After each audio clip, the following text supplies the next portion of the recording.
முக்கண் முதல்வர் அருளிலே தோன்றிய முருகா, திருமாலின் மருகா, குலப்பெருமையை காக்க வந்த குமரா, குறை தீர்க்க பிறந்த குகா, சத்தியத்தின் தத்துவத்தை விளக்க வந்த சரவணா, சான்றோர்க்கு சான்றோனாய் விளங்கப் போகும் சண்முகா, அறுவரும் என் அருகே ஓடி வாருங்கள்.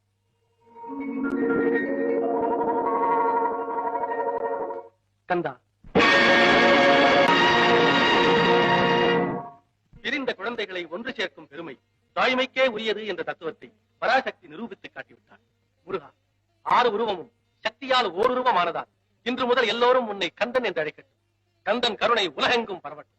அருவரை ஒருவனாக்கிய அன்னையே, அடியனை தோற்றுவித்த ஆதி அந்தமில்லா தந்தையே, அருள் கூர்ந்து நல்லாசி கூறுங்கள். அருட்பால் ஊட்டி என்னை வளர்த்த கார்த்திகை பெண்கள் அறுவருக்கும் என் நன்றி. தந்தையே, அவர்களுக்கு நல்லாசி கூறுங்கள். இதுவே எனது வேண்டுகோள்.